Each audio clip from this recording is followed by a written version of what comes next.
The title of this session calls to mind a famous quip of Mark Twain that the reports of my death are premature. For emissions trading, the youthful bloom has faded, and experience has given emissions trading a more battered look than it had before, but it is still alive and in good health. Its enduring strength lies in being better than the alternatives, either a tax or conventional regulatory system. That may be faint praise, but it reflects a realistic appraisal of the three options. To paraphrase Churchill, emissions trading, like democracy, may be the worst system except for all the others that we have tried. We can imagine and we may wish for better systems, but we have yet to implement anything that works as well. Before going further, I should define what is meant by emissions trading. Fundamentally, the term refers to the ability to substitute an emission reduction at one source for an equivalent reduction at another. An important qualification is that the environmental effect of the substitution must be the same. For instance, if the problem is limiting emissions, some type of emissions, to deal with local particulate pollution in Melbourne, substituting a reduction at one source in Melbourne for an equivalent reduction at another source, also in Melbourne, would make sense, and especially if doing so would be cheaper. But to substitute an equivalent reduction in Perth or in China would make no sense, even if it were cheaper. However, when the environmental problem being addressed is a global one, like climate change, then such far-flung substitutions do make sense, since the emissions being traded have exactly the same effect upon greenhouse gas concentrations in the Earth's atmosphere. I should also note, in speaking about emissions trading, that I have mostly in mind what is technically called emissions trading, or more commonly, cap and trade. This type of trading constitutes by far the majority of the trades and of the value that is realized in emissions markets. The other type of emissions trading is credit trading, also called offsets. It's a very different type. Credits or offsets are created for making an extra emission reduction beyond what may otherwise be required, and then selling that reduction to substitute for some other emission reduction. Credit trading has an important role to play, especially in climate change, but it is hobbled by a fundamental problem, which is proving that the emission reduction for which credit is being given would not have been made anyway, or in creating what is called an anyway ton. For instance, if emissions were reduced, for any number of the reasons that emissions might decline, the weather, economic activity, change in fuel prices, and a credit is issued and used in place of a reduction that would otherwise occur, then emissions, overall emissions, will be higher. And the fundamental enabling condition for emissions trading, neutrality with respect to the environment, has been violated. The process of review and approval that is necessary to issue credits is needed to satisfy that condition of environmental neutrality imposes high cost upon the petitioners for these types of credits, and it is that high cost which has limited credit trading. Cap and trade systems, in contrast, avoid this problem by setting an aggregate limit on emissions up front, the cap, issuing allowances in that limited number, and requiring sources to surrender allowances equal to emissions. There is no need for the costly review and approval of individual trades, and the regulator can be indifferent about the extent of trading, since the total amount of emissions is fixed, and trades within this cap will not violate the fundamental environmental condition of emissions trading. Now let's go into some history of cap and trade programs. There are now quite a few of them around, And there's been enough experience over 15 years now that we can draw some broad lessons with some confidence. These systems were first adopted in the United States in the 1990s. The first and most famous was the SO2 trading program, also known as the acid rain program. It started in 1995, and its aim was to reduce sulfur dioxide emissions nationwide by 50% in order to mitigate damage from acid rain. At about the same time, local authorities in Southern California adopted a smaller, more local program to limit NOx and SO2 emissions in the Los Angeles basin in order to deal with the long-standing air pollution problems in that area. Then in 1999, a regional NOx, nitrogen oxide emission trading program was started in the northeastern United States to deal with similar problems of urban pollution in the northeastern corridor running from Boston to Washington, D.C. And 4 years later, this program was expanded to cover the eastern half of the United States. So most electric utility sources in the United States now are subject both to a NOx cap and trade program as well as an SO2 program. Now, the favorable experience with these programs and the general enthusiasm in the 1990s for expanding markets wherever possible led the United States, along with a number of other countries, including Australia, to insist upon the inclusion of emissions trading options in the Kyoto Protocol. And although the European Union was initially opposed to emissions trading in this context, it came in time to embrace the idea and to create the European emissions trading scheme as the centerpiece for their climate policy. Now, this system is not only the first CO2, carbon dioxide cap and trade program in the world, but also the largest one and the first multinational system. It started in 2005, and it is imposing a progressively more demanding cap on European CO2 emissions through 2020 and no doubt beyond. Other countries, including Australia and the United States, have CO2 cap and trade programs under consideration, but the only other existing CO2 cap and trade program is a relatively small one that exists in the northeastern U.S., known as the Regional Greenhouse Gas Initiative. Now, much more could be said about all of these systems. All have good and bad design features that can be, and in fact are, and should be debated. But here, this afternoon, I want to focus on the broad general lessons that can be derived from the experience with all of these programs. And there are three such lessons. The first and most important lesson is that they work.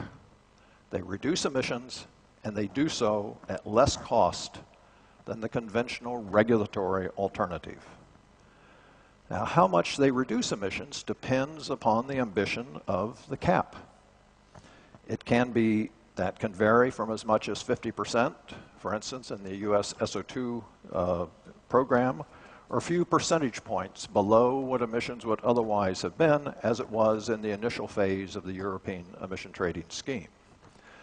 That ambition can also vary over time, so that while what may initially be a quite modest cap, a quite modestly demanding cap, can over time become increasingly ambitious. This is the case with the European system, and in the proposals currently being entertained in the US Congress, for instance, it likewise similar phasing in is proposed that what is anticipated would be an 80% reduction by 2050, 40 years off. Now, the reason for the reduction in emissions that we observe in all of these programs is that emissions now cost money. They're no longer free. And we know from our own experience that the more something costs, the more people find ways to do with the less or to do without. And if anyone questioned whether this basic human rule applied to emissions, the existing cap and trade programs have removed these doubts. That is the first and most important lesson from these existing programs. The second lesson is that there are many more ways to reduce emissions than was imagined before the program started. The obvious means of reducing emissions, those that are typically mandated under the conventional regulatory programs, such as, for instance, installing scrubbers for reducing sulfur dioxide emissions, are used under cap-and-trade programs, but the action doesn't stop there. Invariably, the operators of affected plants, and oftentimes their upstream suppliers, find new ways and different ways to reduce emissions. Each one of these actions may be small, but they cost less, they are many, and they add up. The result is lower cost than if the same reduction were to be achieved by the big, obvious actions that can be mandated under the conventional approach. The third and final broad lesson from these programs is that other effects are relatively benign and quite often imperceptible. Notwithstanding fears to the contrary, after a price is placed on emissions, things look pretty much as the same as they did before, except for emissions, which are lower. The much feared loss of competitive position is imperceptible, negligible. The same things are produced, pretty much the same fuels are combusted. If you were to look closely at production processes, yes, you would notice small changes. But the big picture is one of little change other than with respect to emissions. The reason for this third effect of relatively few and small side effects is that it's just a price. All that has changed is that one more price has been added to the hundreds of prices that matter in determining industrial location and levels of production. These other prices mattered before there was a price on carbon, and all of those prices continue to be just as important after there's a price as they were before. And the CO2 price is just one more price, a price that will cause plant operators to be more careful with their emissions, but not one that lessens the importance of all those other factors and those other prices, or that leads to dramatic unemployment, loss of competitive edge, or other feared side effects.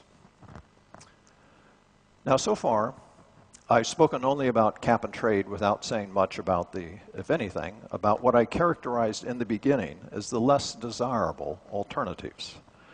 Typically, the alternative to cap and trade is conventional prescriptive regulation, often termed command and control. Now, as an economist, I must admit that this is one of the few semantic triumphs that our profession has managed. For what could be less appealing to our relatively liberated societies than command and control? But this labeling is incorrect, for all the alternatives feature a command, and they all control emissions.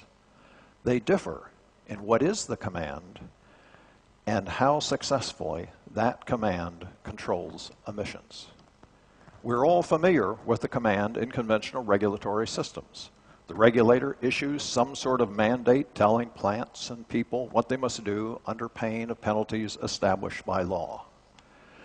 In a cap and trade system, the command is very different. It is to measure the emissions and to pay for them by the surrender of an allowance that is going to cost something, either in the purchase cost or in the opportunity cost of the foregone sale.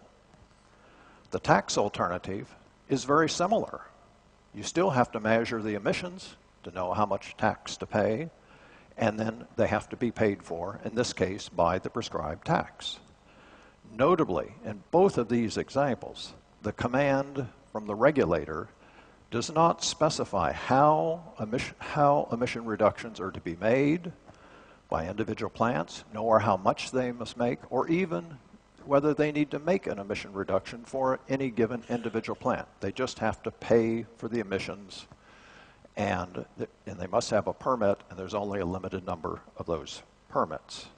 There is no pretense in either of these systems that the regulator knows best what to do and how. These decisions are left to those who do know what to do, which is the people who operate the plants. And instead, what both of these systems do is put in place an incentive that will lead operators to reduce emissions where the cost of abatement is less than the price of allowances or the level of the tax. In making this change in the nature of the command, it's just a different command that is now given by the regulator, the regulatory focus is shifted from trying to figure out what to tell operators to do, about which the regulators have relatively little information, to deciding the level of the cap, for whom there is no other alternative to the government or to the regulator to decide what that cap should be. Once the cap is decided, the regulator needs only make sure that emissions are measured accurately and that the allowances are surrendered. You will notice that I have spoken of taxes and emissions trading as almost synonymous. There are slight differences between them over which economists can argue, but in their basic modes of operation, they are alike. They impose a price and they leave it to the operators to decide what to do. There is, however, an important political difference. What could be considered the tax-like aspect of a cap-and-trade program is well hidden. And in addition, taxes are associated with increasing government expenditure. And at least in the United States, that dooms the tax alternative. Cap-and-trade enjoys its policy preference over taxes because it imposes a price without being a tax. Now that may be little more than semantics, but it is an important political distinction. The bigger and more important difference between systems is that between cap and trade, or taxes for that matter of fact, and the conventional regulatory approach. And the key difference is that cap and trade is able to deliver fully on its promise of limiting emissions, whereas the conventional regulatory approach does not. And the reason is the ease of exceptions that can and will be made to the regulatory standard and the process of implementing those mandates that are the heart of the conventional prescriptive system. Conventional regulatory mandates tend to be uniform, but the sources to which they apply are not. They tend to be quite different. And inevitably, there are some sources that cannot meet the standard or can do so only at extraordinary cost. Invariably, they apply for some form of relaxation in the standard to make it more appropriate for their particular idiosyncratic situation. And most of these petitions are granted as a matter of administrative equity, as they should be, since the purpose of the mandate and of the program is not to punish some disproportionately. However, those for whom meeting the regulatory mandate is relatively easy never step forward with an offer to do more, so the initial emission reduction goal is preserved. And the regulator does not have the information, and sometimes the will, but more the information about the plant-specific production processes that would allow him or her to order further compensating reductions. And the result is that all the deviations from the mandated standard go in one direction. Cap and trade avoids this one-sided relaxation of the intended goal by setting up a system that allows those facing higher costs to pay those with lower costs to reduce on their behalf. And this does not involve seeking an exemption.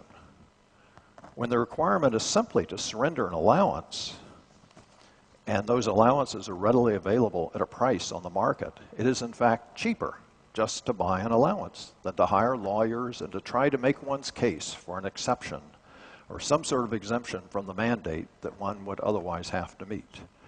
This feature is what makes cap and trade systems more effective environmentally, in addition to being less costly from an economic point of view.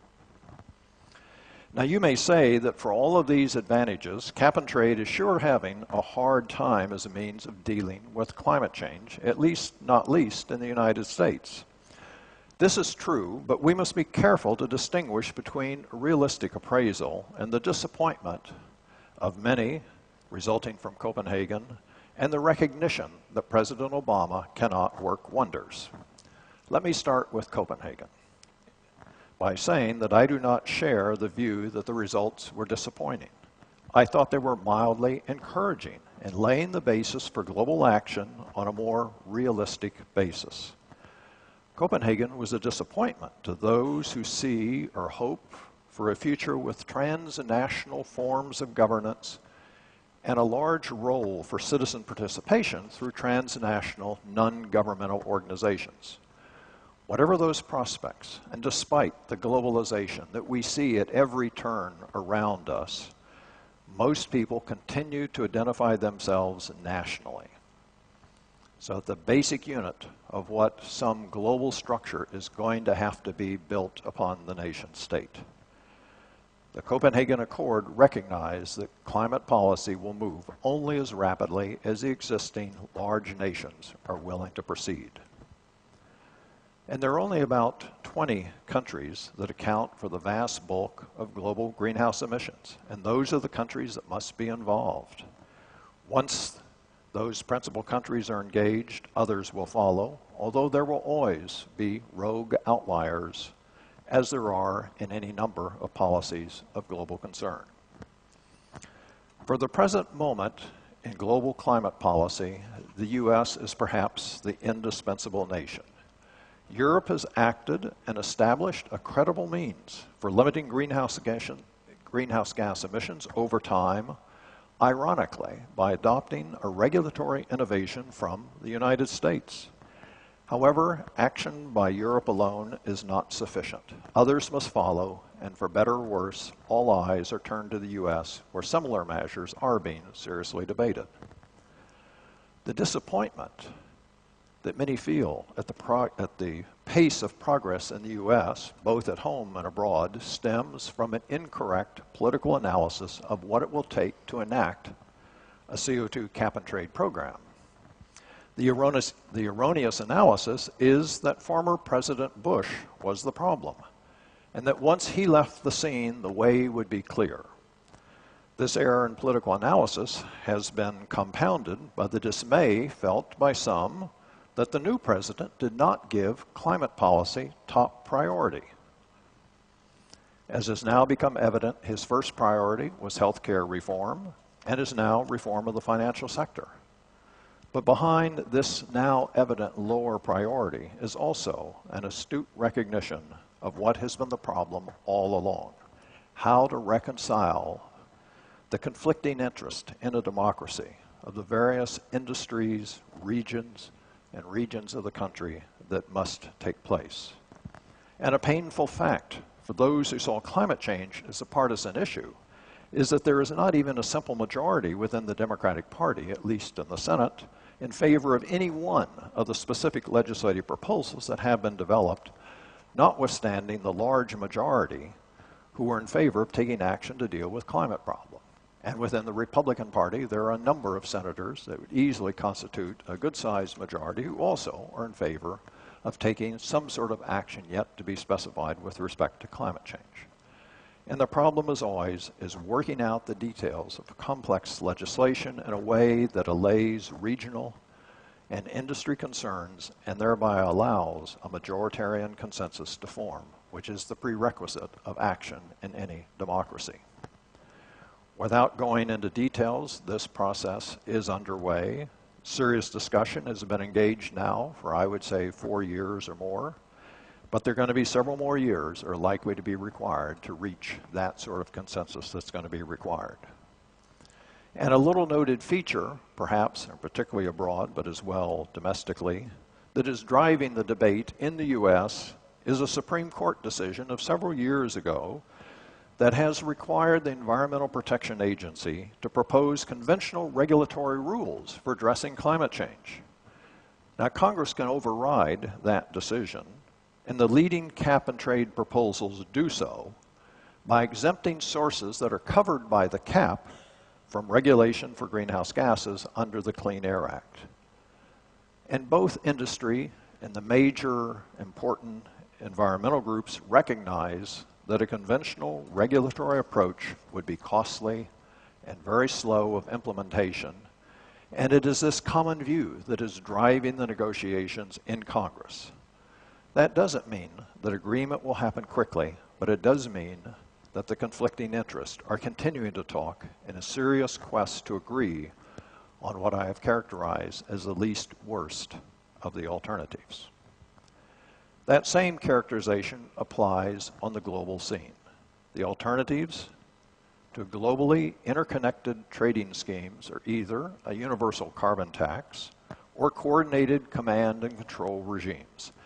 Neither offers as assuredly the potential for the unified global price that efficiency requires, nor the ease of the quiet side payments that can be made or that will be required to achieve the differentiation of responsibilities among nations of varying historical and economic circumstances that equity will require. The construction of this global system will take time, and it should be noted, more time than it's going to take to enact trading systems within individual nations.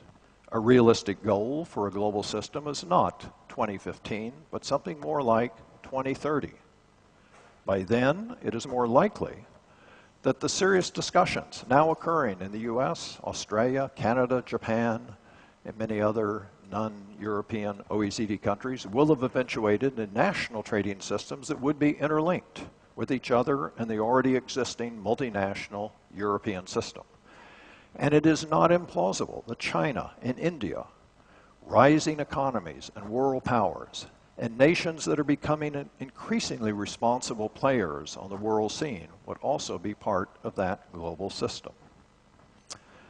So in closing, let me return to the title of this session, Emissions Trading, Dead or Alive, and relate it to the Kyoto Protocol. That controversial document held out two visions. One, that some sort of top-down, UN-led governance structure could be achieved for dealing with climate change. And the other, that emissions trading would provide the global instrument for managing and controlling greenhouse gases. Copenhagen announced the death of the first vision. The second remains as alive as it was before, and it will prevail because there are no better alternatives. Thank you.